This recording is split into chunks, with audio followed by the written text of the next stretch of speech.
trying to figure out if I wanted to go back to the United Kingdom or not for school, if it was worth it. I decided it was best for me to drop out. I was really upset about it, and I am still very upset about it. I've come to accept it more, but it is still a bit of a tender topic, but I'm able to cope. I'm not as nearly as depressed as I was. So, if I remember right, the reason why I dropped out wasn't in the video, as it happened after, I think, but I will, get into it now. So, to get straight to the point, I dropped out because I had to pay even more money to get a UK guarantor. I think that's how you pronounce that word. That's just how I'm gonna pronounce it. If not, I'm sorry. Through the process of applying for Blackfriars, I had to email them to get the correct link and information to the application paperwork, which is part of all the confusion and inconvenience because I couldn't find anything saying we had to actually email them. Non first year students had to actually email them for the correct link and stuff. And after that obstacle, during the paperwork, I learned that there was a guarantor portion that I had to fill out. For those who do not know, this is when a international student would put down someone who is a UK citizen that is over 18. They're essentially there in case you don't pay your rent or can't pay your rent, they would be held responsible. I could have put down one of my friends, and they offered, but I didn't want to have that extra stress on my shoulders or theirs. FAFSA student loans don't cover the full educational expenses, so I would have to get a job right immediately when I get out there in order to pay for the accommodation. And with how difficult it was for me to get a job last year, I wasn't guaranteed a job. So then I sent the email. After months of trying to get help and being met with dead ends, Hartbury was suddenly adamant about keeping me, which I hope some of y'all understand was very frustrating. Then a Teams meeting was set up. So, first things first, I had planes down. I went into that reasoning into my last video, and I do not want to get into it again. Next on my list, I have that it was not very beginner friendly.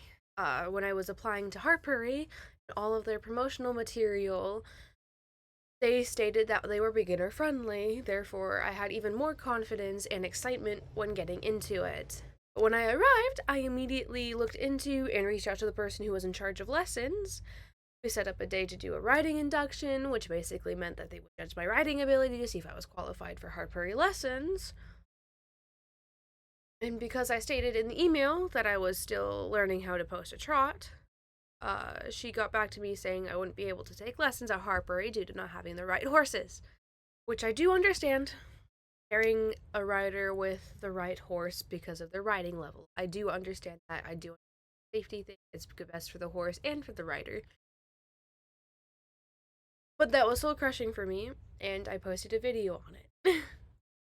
When it happened. He recommended a riding barn, a riding stable Hartbury was partnered with. After I looked at the Uber prices alone, I knew I wouldn't be able to afford it. And when I let her know, she very basically said, tough luck, but professionally, and that was that.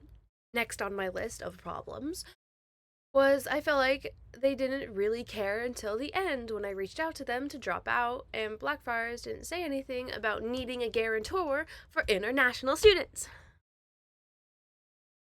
I already covered this, so I will move on to the other two. It's impossible to land a job because I'm American, and that leads me to not being able to get a car for that same reason.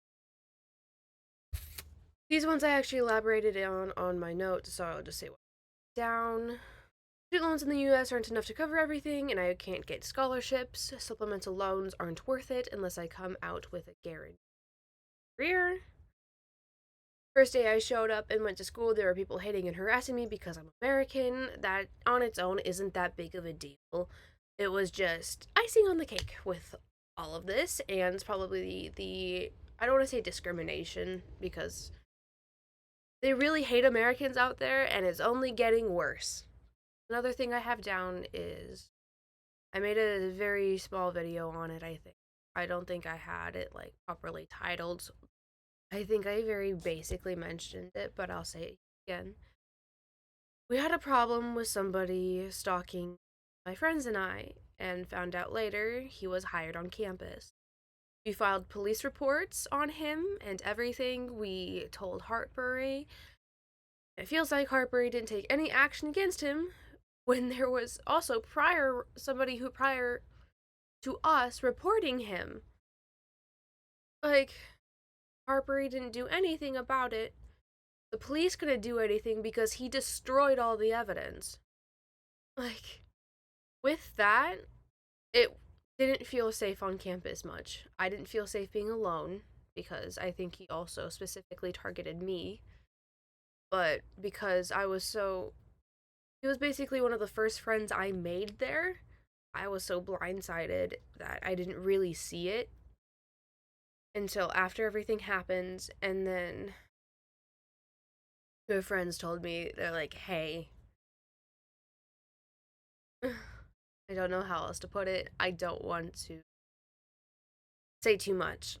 But yeah. I also have down, like I already said, with the country thing, everything else that's going on. I don't feel safe, especially because people aren't allowed to carry self-defense items out there like we are here in the States. But foundation year, lastly, didn't teach me anything new. The only thing I really got out of it were my friends, and I do understand it was just a foundation year, but it was still extremely frustrating when I couldn't take lessons or do anything else horse related, which was the entire reason I went to this horse more agricultural school.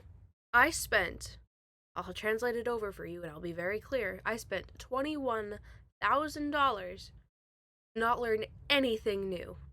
It was all like how to use AI academically, how to use Microsoft Word, how to use Microsoft Excel, stuff like that. And there was like one equine class that entire year. And there was a science class that we could specifically tailor. So these classes, we could tailor it to what we wanted to study, like horses and stuff. Like for this class on how to write scientifically, I wrote a paper on why horse meat isn't safe for human consumption and equine slaughter. That's what I did. Besides that, and my equine studies class, that was really all the horse academics that I got out of that year. That's really all I have to say. I'm gonna go back to my regular content here soon. Hey, so editing me here. I wanted to come in here and quickly apologize for all the cutting out that mic settings I have did. I'm going to be adjusting it over the next couple of videos to see what fits the best. So I apologize for that, but thank you all so much for watching, and I will see you in the next one.